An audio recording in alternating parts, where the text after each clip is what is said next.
As you can see from this video, you have all the versions of firmware. Everything's good there.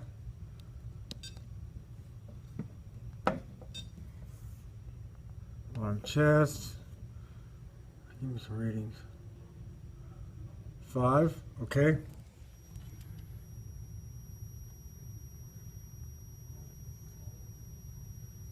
Come on.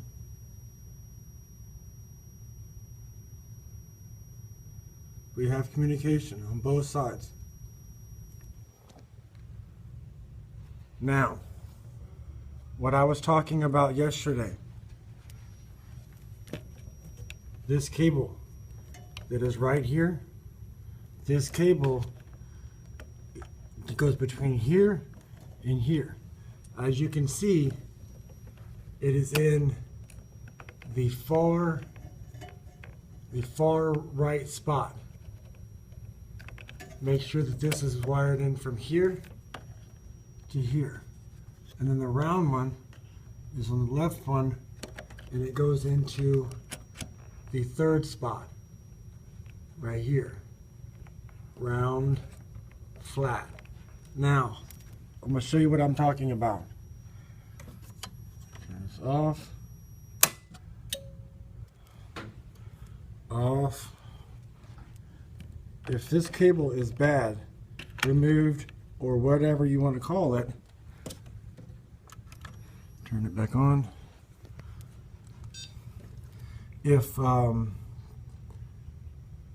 this cable is bad, well, like I said, it's in the wrong location or not properly seated or something like that, this is going to cause issues.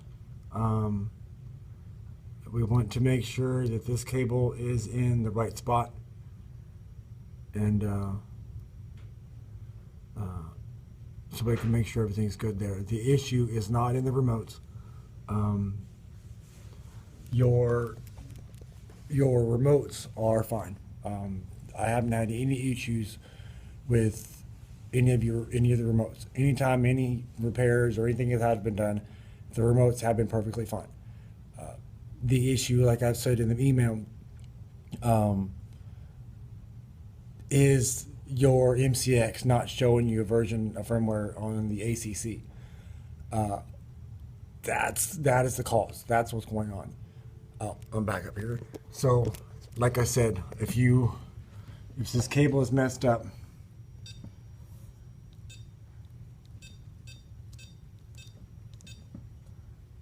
go to the about. ACC is missing. Close. Now, we still have communication. Turn the alarms on. Turn that thing off. Turn on the alarm test. This is exactly what you are seeing. This is exactly what's happening on yours. Get readings.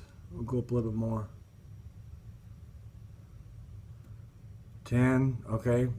We should be an alarm right now. Let's go a little bit more just to make sure, so I can show you what I'm talking about. 15. Still reading 0. This cable here is not connected. It's not in the right. We want to make sure that this cable is going from here to here. Like I said, still no readings. Now, like what you were talking about with the wiring or the radio portion of it. Let me see. I am not.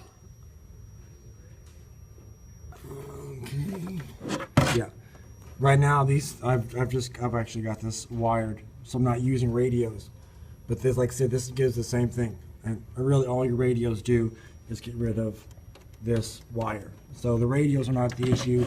You've already proven that you do get communication and non-communication whenever you do change the radio information. So the radios, we know we're good, like you've agreed with before. the remote panels. Everyone that you have or that I have ever fooled with of yours, I have never had to do any repairs or anything on your remote panels. Your remote panels are fine. Your issue is your MCX32, because like I said, this is not good.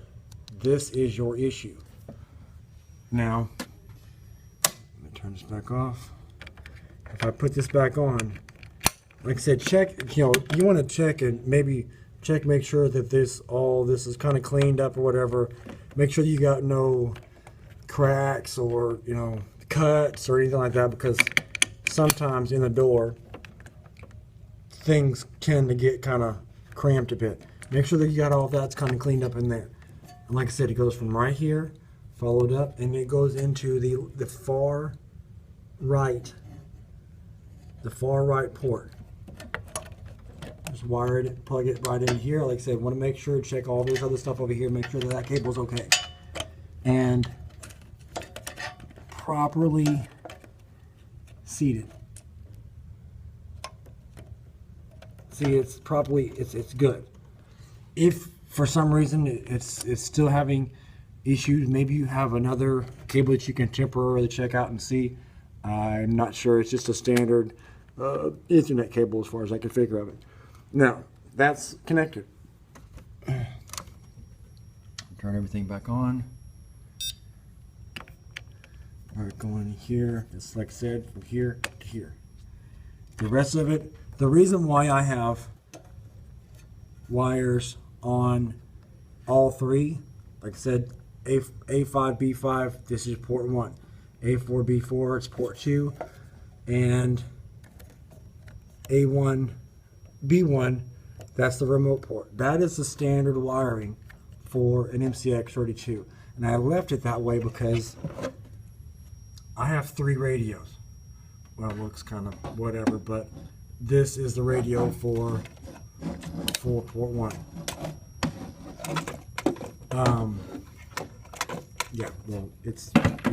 I have 3 radios, so that's the reason why things are,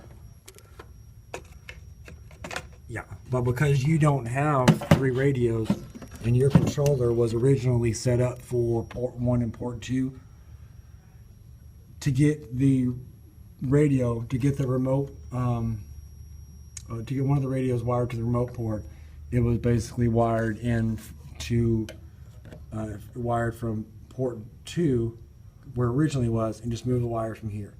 That's the reason why you have 2 sets. So that's all good there.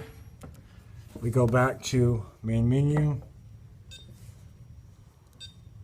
1, 2, 3, 4. About. Cables here.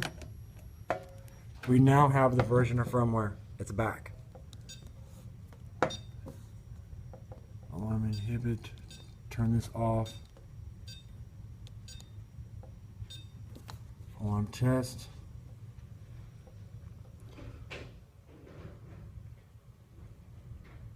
Come on. So we got 5. Let's go a little bit more. 10. Okay, we have alarms. We have readings. Please check this cable here. Make sure it's going into the right spot. One more time. Check and make sure it's going from here to here. I don't know if you can see the lighting. It's in the far right spot. The round one is obviously in this one, and it is in the third. Give that a shot and check that and see what you can figure out of it. Like I said, your remote panels are fine. There's nothing wrong with your remotes. Your radios are good. We're good on that. You've already shown that the if you make any kind of adjustments or any settings on your radios, you get communication issues. The radios are fine. Your issue is the MCX32 not having the version of firmware, and this is most likely the cause for it. I've duplicated everything you're doing. I'm seeing your interface board has been replaced.